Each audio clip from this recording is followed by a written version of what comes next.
I hope we're ready. Get big out loud. My friend and colleague joining me here today. This is a very important show today. So let me tell you a little bit about Kari. Kari Knutson. So here's what I want to say. This is somebody that is a professional speaker, works in the school system, school counselor, storyteller, mother. I know she's a mother, met her daughter. I don't know if she's got more children than that, but I know that. Um, Closeted rap artists like Benny who? Who? You. Oh my gosh. Okay. But there's one thing I want to tell you about her. She's an expert. She's an expert in the field of emotional intelligence. It's known as EQ, but it also has to do with human development. And what you're hearing today is what it means to get big out loud. You know, how to live, the complex, funny, and beautiful ride of life. Today, have you ever heard of this?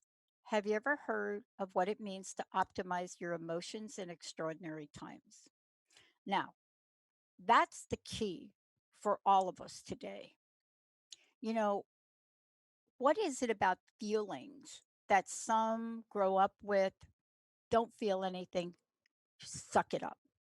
Other people grow up fully embracing their feelings. But does anybody talk about optimizing your emotions and what it means? And how do you do it in extraordinary times and ordinary times? That's what today's about. Kari, it's great to have you. Thanks, Dr. Pat. Thanks for the intro. And I'm so excited to talk with you today because I do feel like all of us in America, basically, and also around the world, are taking a collective breath as we try to deal with all the emotions that are coming up for us after such a big week.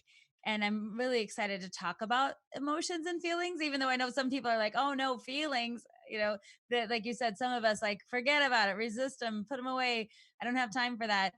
And I really like to create some space today to talk about them in a way that's meaningful. Whether you're in the camp of I don't talk about my feelings, or you're in the camp of I process every feeling I've ever had.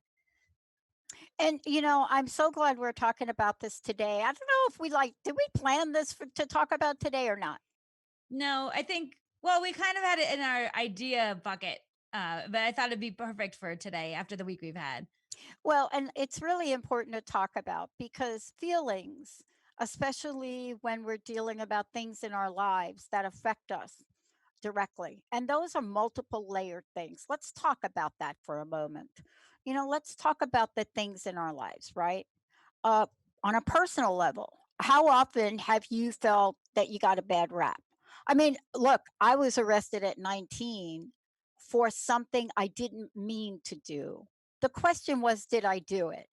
Now, clearly, when your long, hinged, suede hippie jacket gets caught around a policeman's gun because you're trying to get him stop searching your car, there's a part that I played in it. But the fact that it got caught around his gun, and as he pushed me away, what do you think happened, right? So I wish I could say that I didn't have a part in that, but I did. But that could have really gone down bad.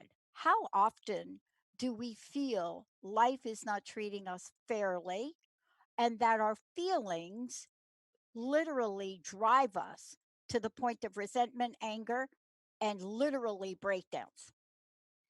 Yeah, well, emotions play a huge role in our lives. And it's important to stop and think about that because regardless of what we think about emotions, they exist. And certain events in our lives really amp up the either denial or acceptance of them, or just the amount of feelings that we have at any given time. And think about now in people's lives, like not only are you just trying to deal with your personal life and get through your daily life, but then there's these big national things we're trying to understand, like when you think about the pandemic and that's effect on all of our lives, when you think about the ongoing national conversation on racism, when you think about the recent election and the results of that, and also the wildfires that are going on, like environmental trauma. So we have these big emotional things to talk about, as well as our own personal things that affect us and events in our lives. And the idea of like that you cannot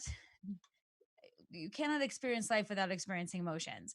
But a lot of us are in the camp where it's been uncomfortable to feel our emotions. We have been taught to push them aside. Some of us grew up in families where, like, you don't get to have an emotion, you don't get to. Or something happens to you and then you don't process the emotion. So then it comes up later and you're like, why am I feeling this way now? So that's called displacement. So a lot of things can go on with emotions. And that's why I'm really passionate about how we can talk about emotional intelligence as a way to talk about effectively processing our emotions. But what I find is that a lot of people don't even know what emotional intelligence is.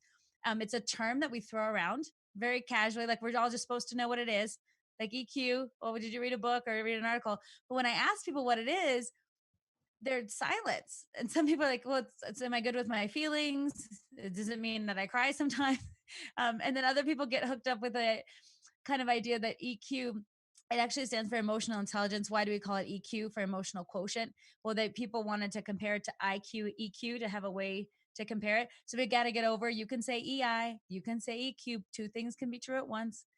So, so I think all of that, and really what I want to at first address is a little bit, emotional intelligence has Yeah. been defined as the ability to perceive, control, evaluate, and manage your emotions.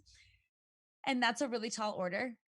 Like the idea of perceiving now is not a good time to cry, but then you can't control that you cry, right? Or Yeah. being late for something and you're evaluating, maybe all the red lights are out to get you. You're like, you're late, and then another red light, and of course this thing happened, and of course you got cut off, and you can't manage your feelings in that moment. And I think it's a really tall order that we cannot expect to take a test on AQ and arrive and be like, oh, I've took a test, I'm arrived, I'm there. And it's also, some people think they don't have any at all, which is sad because we're all born with it.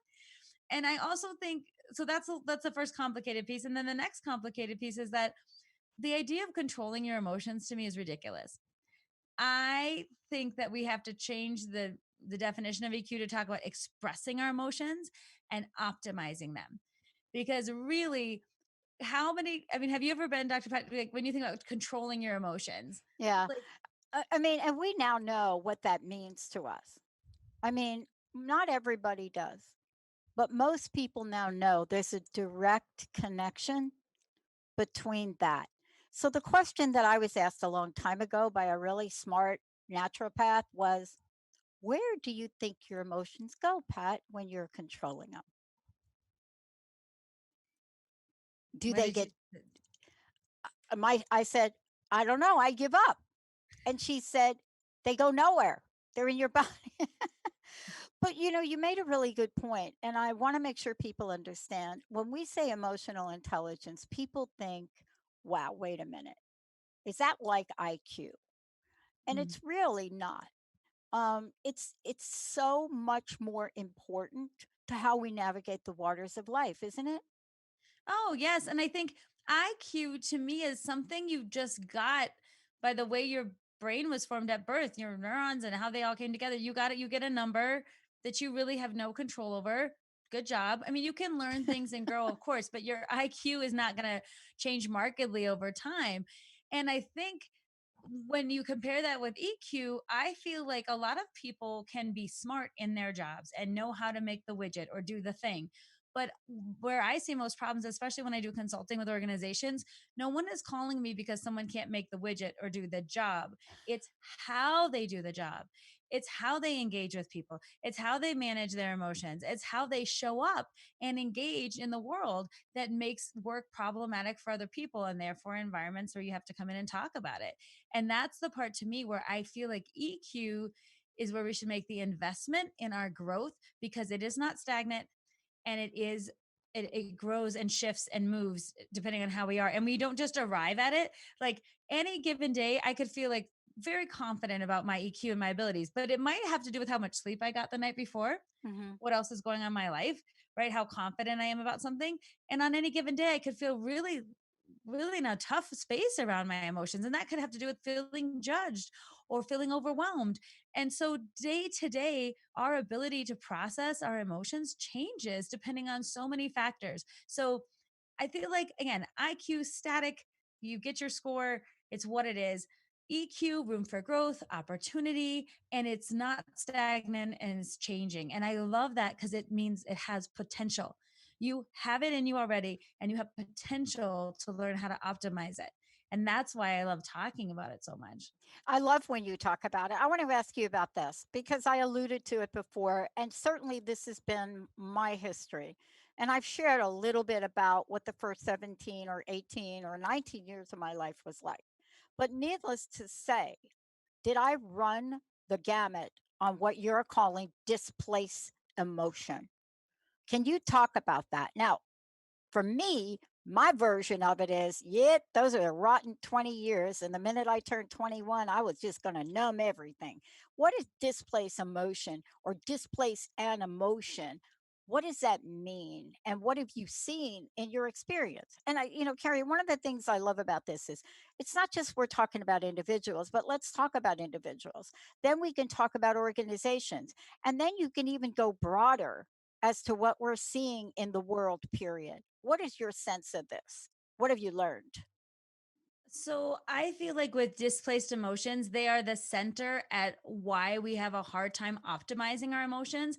And again, my definition of EQ would be changed to how you optimize your understanding of your own emotions. So optimizing means that it's in your best kind of influence, your sphere of your abilities, you're optimizing whatever comes up.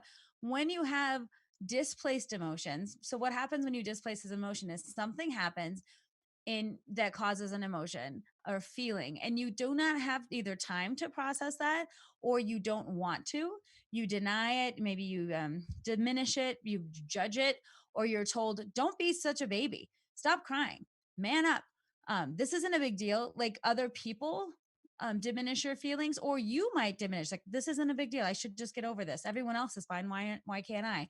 So either externally or internally we can create some judgment around the feelings that helps us to displace them, or we're so uncomfortable with the feeling that we just don't want to process it because it makes us uncomfortable.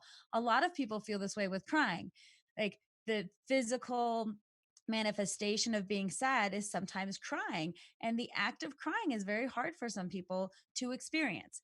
And they've taught to become scared of it, or when they see other people cry, they're like, oh, don't cry, don't cry, we'll do anything to stop it, right?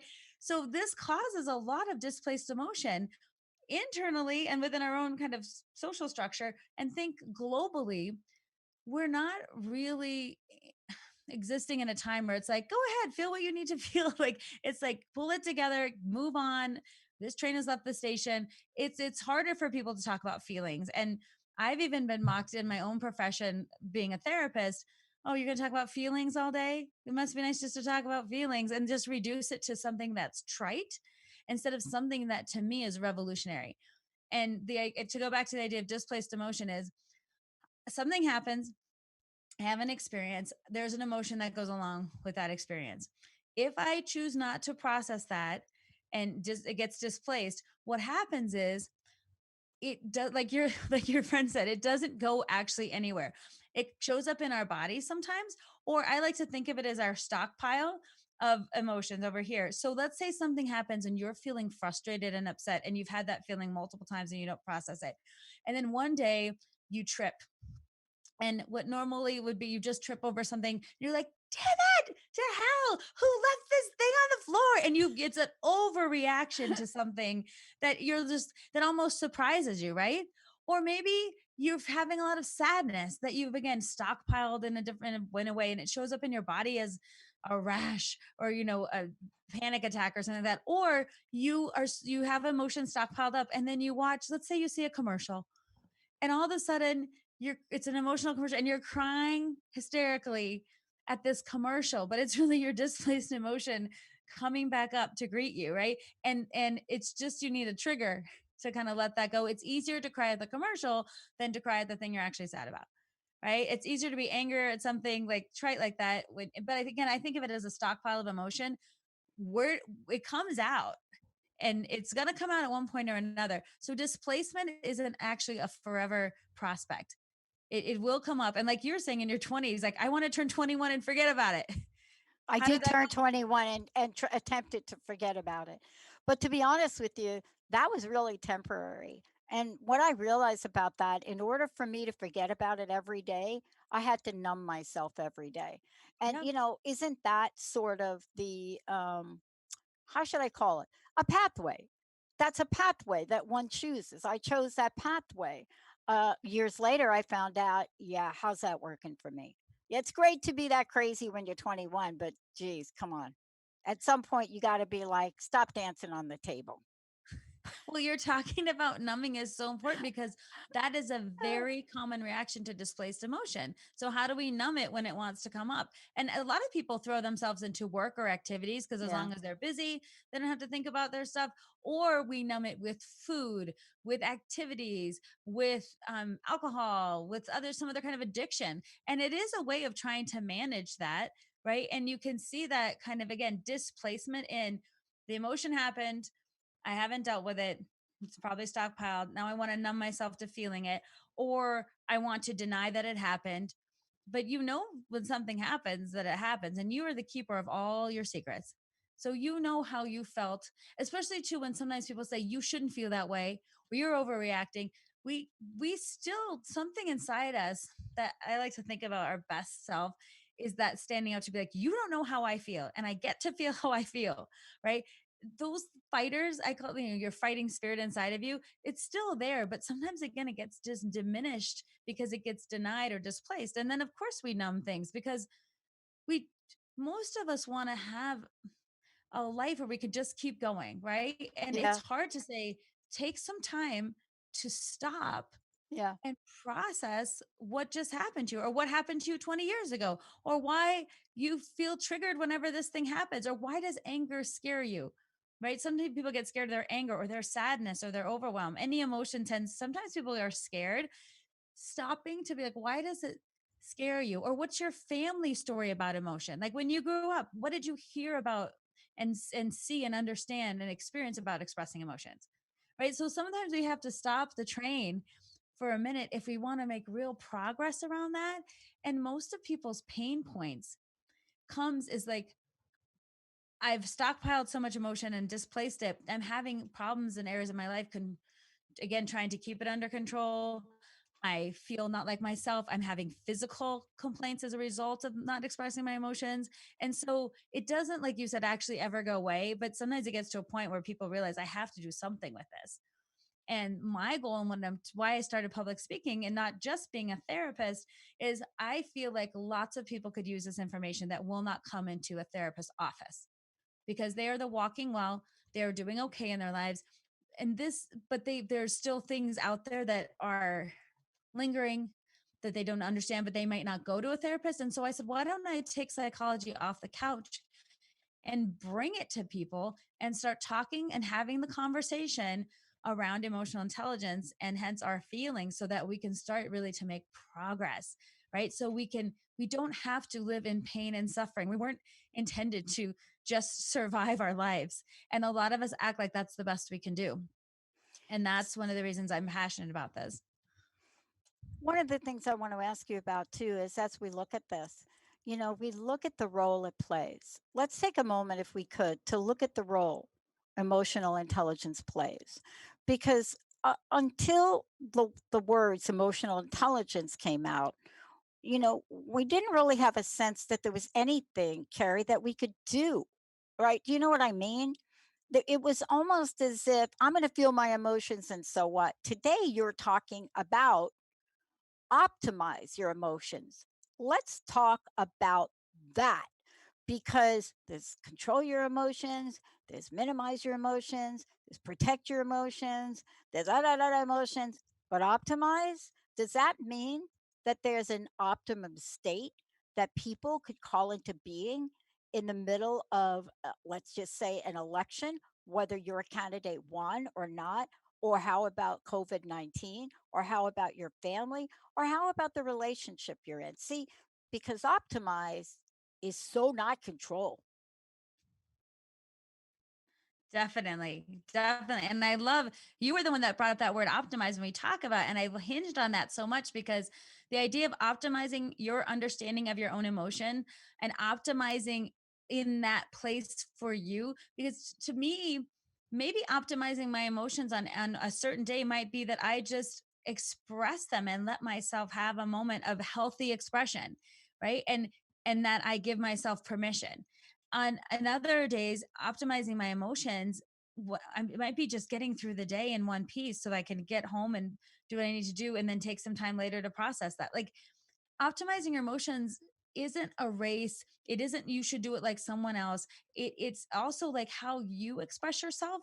Like when I think about, I compare my husband and myself a lot sometimes. Like he does not need to process every thing the way that I do. Right.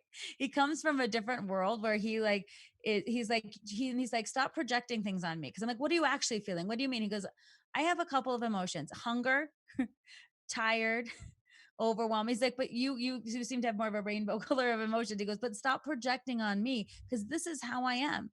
This is my how I show up in the world. And we had to learn that because I've got like 100 names for emotions and he might have three, right?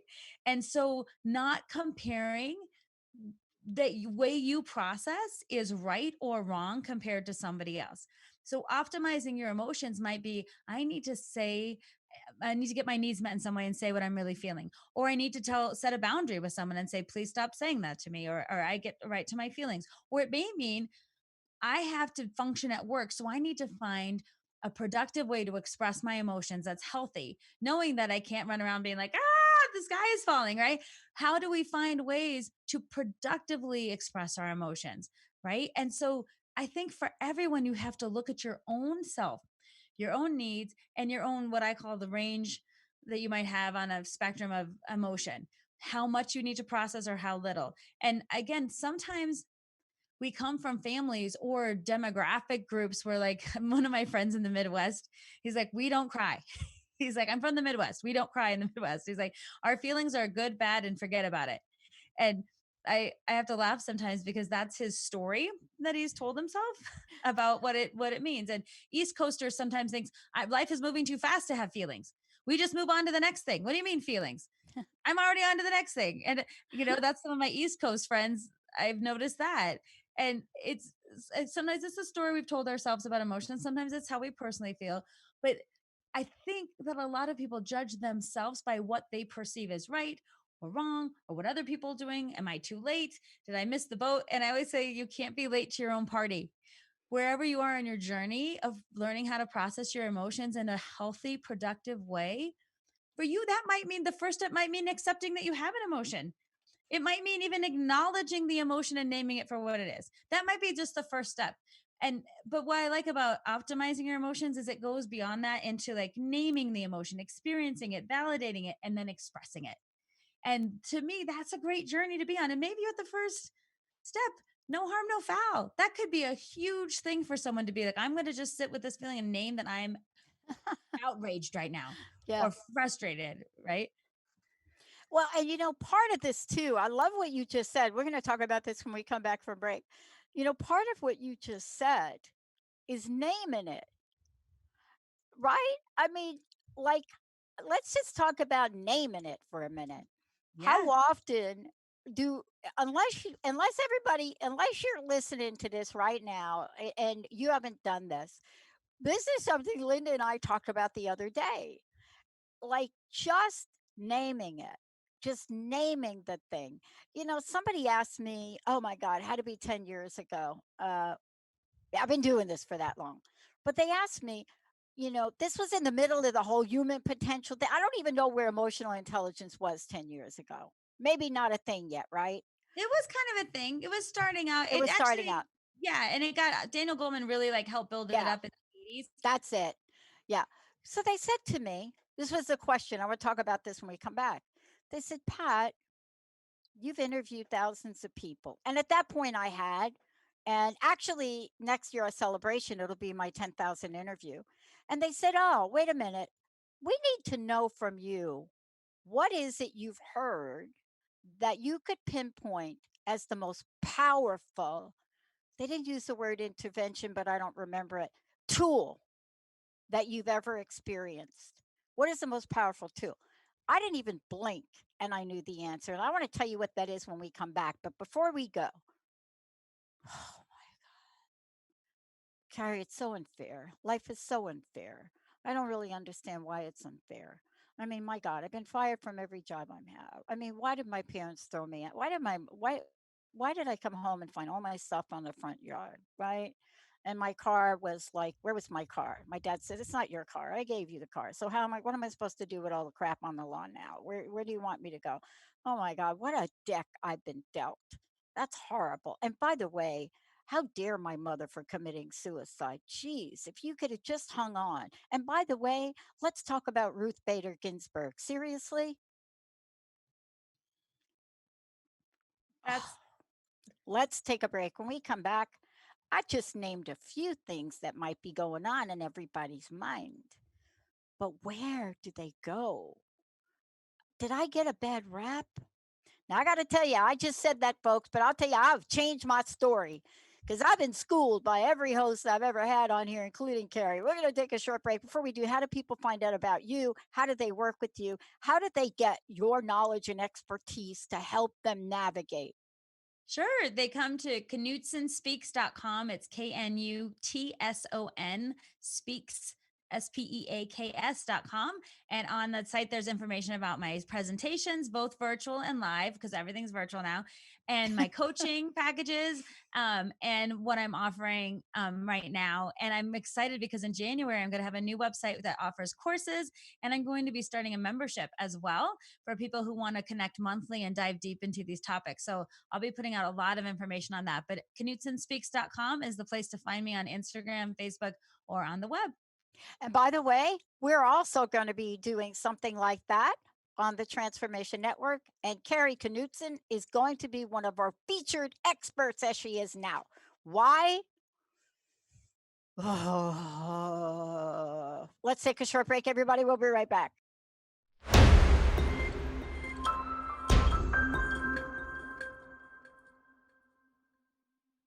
Hey, everybody, welcome back. It's so great to have all of you tune us in and turn us on. I'm going to turn this whole thing over to Kari Knutson, who is my very featured co host today, host of a fabulous show.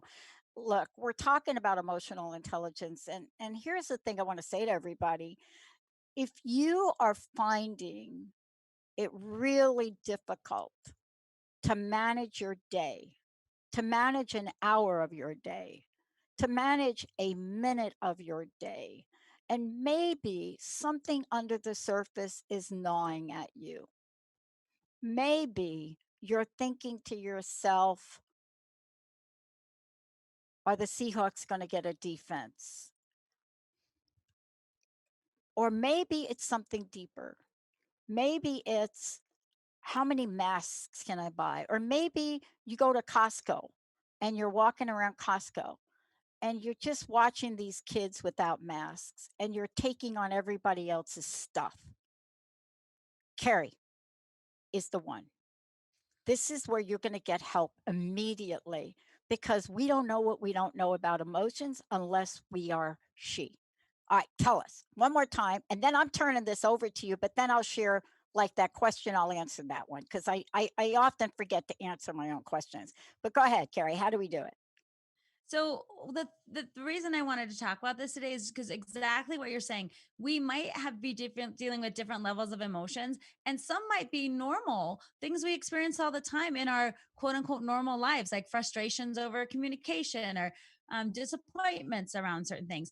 But now, because of COVID exacerbating some things, we might even be dealing with emotions that we're not used to dealing with. Most of us, in fact, are dealing with emotions that we're not used to having, and they may be strong or overwhelming or feel really sad or just like disappointment at a new level. But so take your normal range of emotions for your daily normal life that you live, add the pandemic on top of that and the emotions that you're having, and then add on top of that the election and your response to whatever that may be to that. And then add on top of that natural, like global warming and fires and things like that. Like you could just add anything and then like pretend, not pretend, imagine you have someone who's sick, right? Imagine you've lost your job. Imagine other things. So that to me, like all of this has elevated so much the need to talk about how we are experiencing our emotions and then how we are processing them. Because I feel like the denial and displacement aspect of it is not going to serve us. And doing the hard work now of sitting with the emotions and giving some time and space to them is going to be vital if we want to be healthy moving forward. And this is not something that most people are like, I can't wait to sit with my emotions. And again, a lot of people mock me as a therapist, be like, what are we going to sing? Like, feelings, nothing more than feelings. Like, it's nothing, it's a feeling, right? Like, the diminishment of the idea that this is important always shocks me because I feel like you can see it play out in people's lives again and again and again in how they cannot show up the way they want to be, how they cannot feel proud or good about themselves because there's something gnawing on them. How can they not be productive during the day because their minds in another place? I think it keeps us small. It diminishes our ability to show up the way we want to show up, to repair relationships, to communicate the way we want to, and to fully express ourselves in this life. And that's the idea of, instead of controlling our emotions, can we express them appropriately and healthy? And that means what we consider even what I call the negative or bad emotions, because people like to categorize emotions as good or bad. And I always think about how that hurts us in the end, because you would consider like love, happiness, joy to be good, anger, overwhelm, sadness bad. Most people would say if you had the good and bad categories, it was easy to lay them out. Like, I don't want these feelings, I want these feelings. And when we do that, we diminish our opportunity to learn from the supposed negative feelings. So I always say, what if we looked at feelings like they just are? They're not good, they're not bad. And I often compare them to colors. We all have preferences for colors, but no color is bad. We don't we use the color in the color palette. Like the colors are valuable in all their shades, the same as our feelings. And if you think about this idea about, have you ever been has ever something in your life happened that's been sad? Probably. Is an appropriate response to that sadness, frustration, tears, crying, whatever it is, like however you express sadness, probably because something sad happened. Or when you think about anger, if you've ever been angry, maybe your anger was telling you something. Maybe your anger helped you set a boundary, helped you express and get your needs met, helped you get out of a situation. How about thank you, anger? Thank you. Because the idea of expressing all of your emotions, not just the good, not just the bad, but seeing on them as a continuum, like feelings just are, you can then use your emotions as an internal compass to guide you. What needs to happen next for me? They're telling us Oh, something. yeah, Right? And that's where there's so much power. yeah, If you can befriend, yeah. acknowledge, and sit with that, and also understand them, that emotions are a guide, they're a helper, they're not something to be like a dirty secret or like pushed Right. away. It is really a kind of a great way that we've developed as humans to be able to have feelings and have them inform us, right? And I think that's what's so powerful. I want to just continue with what you're saying. There's so many examples that we could point to, right? I mean, there's a clip from the movie Scully. Remember the captain that landed in the Hudson with the Oh, whether the remember bird him? hit the, yeah. Yeah, yeah. So so when you of course it's a movie. I mean, he's written books, but when they played that out and he made that decision counter to land over here, right? There was a reflection of him as a child flying and a similar experience, right? Intuition is in all of us. And I want to get back to something you said. It's in every one of us. Have you ever seen a mom that maybe has just had a car accident and her child is in the back in a, what do you call it? Car seat. Percy. And the car is really bad. And the mom is really struggling. And the next thing you know, mom somehow kicks out a windshield with her 125-pound frame and somehow undoes her child in the back and somehow massive strength. Now, How does she do that? Does she sit there and logically and linearly think, I'm just going to not feel anything? No, she's like, I have a sense of urgency. I need to get my child. And that's one example. But emotional intelligence guides us, doesn't it? Because it's the guiding system. We don't know what we don't know about. And I got to tell you, what you just talked about, after my little chat that you and I had, and we were talking about Stonewall, Mhm. I got to tell you, that brought up so many memories for me. I never talked about Stonewall on air. I never even talked about that event. And when we were talking about it, it was so safe to talk to you about it and your youngster about it, right? Mhm. But it was an event that I blocked out, and people are like, "Why didn't you? How could you? How could you not talk about that?" But don't we do that, Carrie? And isn't that something we do not to our betterment? Well, sometimes we do it though as self preservation Thank because you. sometimes we have emotions that are so overwhelming in the moment. All we can do, like you're talking about that mom kicking out the door and saving her child, you just respond, right? And in that moment of Stonewall for you, the police are coming in, you're just responding.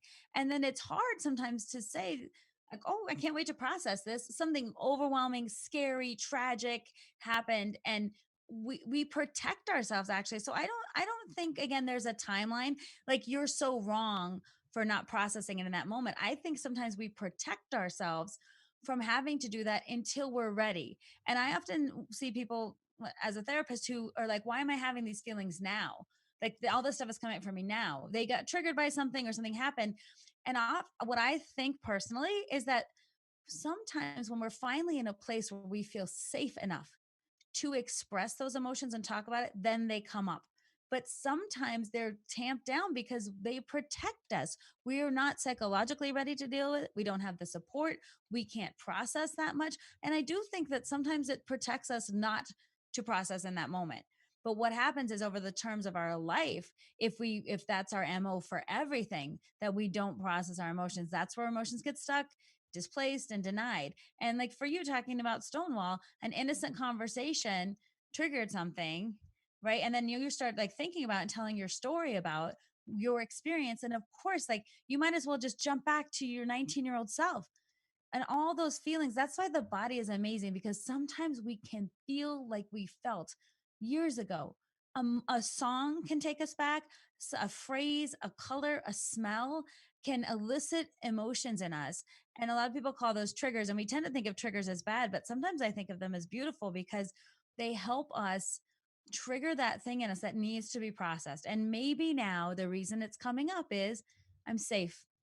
I'm old enough to think about it. I have support now. I have some courage that I didn't have before. I have cultivated some distance that allows me to feel safer. Whatever that may be. So I don't I guess I think that expressing your emotions is important, but I don't deny that sometimes you're just acting out of sheer necessity to make something happen and the emotions are secondary to that. But we always have to let them catch up. At some point in our lives, they will catch up. I want to ask you about this when we come back from break. I want to ask you about the opportunity to optimize. I want to talk about the opportunity to optimize and why this is such an important part of your platform. The opportunity to optimize our emotions. Where does it take us? What do we do with it? And by the way, the answer to that question that I was asked about 10 years ago, the most powerful tool to identify and express and have your emotions witnessed is the fourth and fifth step of the 12-step programs. Let's take a short break. We'll be right back.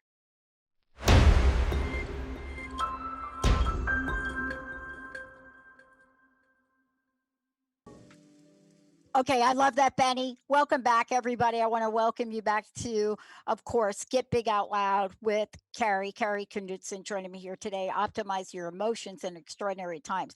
And yes, Benny, that was one song, but there's another song that has feelings, right? I think the word feel is played in this one song more than any other song ever done.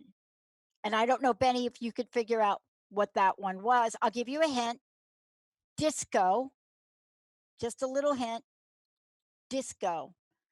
Kari, thank you so much. I want to make sure people get to your website, knutsonspeaks.com, KNUTSON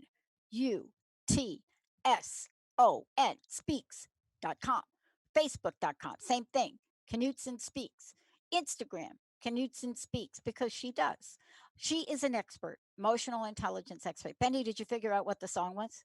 Not at the only thing I can come up with probably was like Grand Funk Railroad, like Feel Donna, Right. Donna Summer, Donna Oh, well, there. Summer, Okay, Donna Summer, I feel love. How count how many times she says that? lots. Uh, I know, lots. Uh, Kari, thank you. I want to kind of bring us home here because this is one of the most important activities, coaching, anything that you do to help people right now. It is that time. I have never really seen a perfect storm. I got an email from my friend, one of my other acquaintances over the weekend, just saying something like, hey, no, this morning, I'm sorry, this morning. And it was a snapshot of the stock market. And it was like, seriously, do I live by? No, it's a snapshot of the stock market showing the stock today because of a potential vaccine for COVID. And I just thought to myself, wow, I must not be focusing on the right, you know what.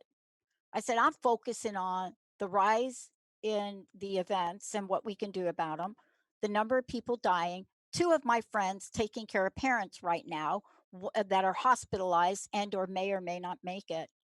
And I'm thinking to myself, is that what it's boiled down to? A stock market? Are we really there? Are we really there? And what happens if we go back to 2008 and 9? Then what? See, for me, stock market, no stock market. We have an opportunity. Tell us about that. And this is one of the most powerful conversations we can have of our time. Definitely. And you're speaking to the fact of like, look, what are other people's priorities and what are they thinking versus what I'm thinking about and what that makes me feel when I hear about stock market versus people dying and like what do we think about the economy and then bringing up the past. Like see how jumbly it can all get? Like all of the things like will this mean what happened in 2008 happen again and then your emotions from that come up. So there's a lot going on right now. And I want you to speak, if you don't mind, about what when you have a lot going on and you're thinking all these feelings, you have a tool that you utilize Yes, related yes. to the steps. And I don't think everyone is familiar with the steps. So I just can you explain them, Dr. Y- Pat? Yeah, let me do it really quickly. For those of you out there, if you want to know about the 12 steps of AA, OA, NA, any of the 12-step programs, just Google it. I mean, there's a lot. But I I made reference to the fourth step. And it's fourth and not first for a lot of reasons. And I made reference to the fifth step. This fourth step is made a searching and fearless moral inventory of ourselves. That tool, I use that in my coaching practice, whether you're in a 12-step program or not. It is one of the most powerful and difficult things to do. And there's like a worksheet for it. Now, once you do this and you write every fear you have, every person you've harmed, pretty much everything in your life that you have to own and not blame another person. So you can't write, I feel afraid because guess what? My ex took the dog. No. But you write these things down in the way they are about you. And then when you move on, that fifth step is you admit to the God of your understanding, to yourself and another human being. Generally, I will just say to all of you, a sponsor, the nature of our wrongs, not the nature of your wrong, but our wrongs, because this right here is about stepping into a place of acceptance. Why is this important? I mean, why is confession in the Catholic Church important? And I'm not comparing them, but what I'm saying is you just put them out there and then breathe. See what I'm saying? See, we walk around most of the time waiting to exhale, don't we? Don't we, Carrie? Yes, I would totally agree. I want to make sure you got to finish your thought. But yeah, I Yeah. think the idea of I love the idea of waiting to exhale. Like the whole idea of like when can I fully express myself and owning something you're talking about in the steps too, like owning your experience without necessarily blame or putting things on other people, displacing it again. Like your experience is your own and you get to validate that. And oftentimes, I think what's hard about being a child is that everyone tells you what to do, how to feel, where to be, what to dress, where you're going. Like you don't have a lot of choices. And then sometimes as we grow into adulthood, we act like we don't have choices when really we have a lot of freedom. And one of the choices to think about is like, who am I outside of my family system, right? How are my experiences or what has, I think, shaped me? Who am I? Who could I choose to be in this moment? Like we have some autonomy that a lot of us don't take advantage of because we're trained just to be, my family always does this and this is how we respond and this is how we think. And as we get older and we have more independence, oftentimes we again don't reflect on our own needs and our own role and our own situations. Like that happened to me, but that not is not me. And realizing that as part of, like, say you grew up in a family where you weren't allowed to express your emotions, that is something that happened in the past. And part of what now as an adult you can do is like, I grew up in a family where this wasn't a thing, but I still had emotions. So what do I need to do now with those emotions? Right. Like if I feel like it's, I always say that like sometimes this isn't a problem for us. Like we're going about our lives and it's not a problem, but then something will trigger us or something will come up and we realize it is a need and it's Mm. always been there. But again, we're in the time of our lives where maybe we have more I don't know, bandwidth or capability to deal with it. And I think listening to yourself for wherever you are in that moment is so vital so that you can stop judging your emotions as good or bad, right? And stop thinking you shouldn't feel the way you feel, for blaming yourself for things that happened, for not owning your role in them, all the things that keep us stuck, which again, very human. No, this is very human. We're just doing the best we can with what we have at any given time, right? And if you can be in that moment of self acceptance first, the idea of like you are perfect the way you are and all the things you've experienced have made you who are you don't have to suddenly change everything about yourself in order to optimize your emotions. But I do think it starts with like being with yourself, accepting who you are, understanding your experiences that happened to you and then your role in responding, and also forgiving all the things that couldn't control. But then taking your emotions by the hand and being like, I see you as a partner and an ally, and I want to optimize how I'm living my life. So I'm going to start optimizing my emotions, how Mm. I express them, how I stay with them, how I feel them, and how I process them. Yeah. I think that's the powerful piece about what I like to leave people Yeah. with, is that there's hope and you Yeah. haven't missed your party, and wherever you are, that's where you are. And so go from there. Yeah.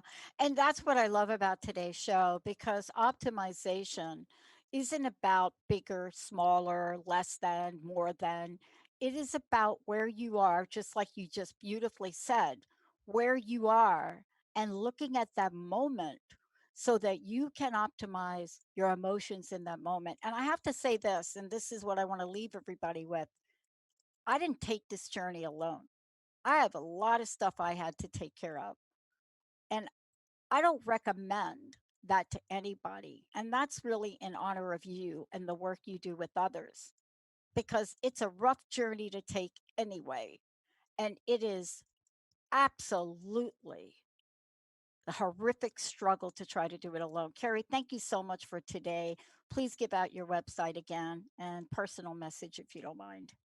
Thank you, Dr. Pat, for this opportunity. And thanks everyone for tuning in today. You can find out more about me at www.knutsonspeaks, KNUTSON speaks.com, on Instagram, Facebook, and my website. And I just want to say, if you've taken the time to listen to this today, that is an amazing step that you would think, I'm going to even engage in a conversation about my emotions. For some people, that's a great first step. And I would remind you to please take care of yourself during this highly emotional time in our history, that your suffering does not lead to better outcomes. And like Dr. Pat said, don't suffer in silence. The one of the best things we can do is reach out to other people, either trained professionals that can help us, friends for support, to our own self-care regimen. Maybe you journal, maybe you exercise, however you process, but please don't do it alone or feel like you have to. And it doesn't have anything connected to Yeah. how strong you are or anything like that. It's our human experience. So I hope you will reach out in any way if you need support. Kari Knutson, everybody. I'm Dr. Pat. Short break, and I'm telling you, we'll be right back. More with being who you are. We'll be right back.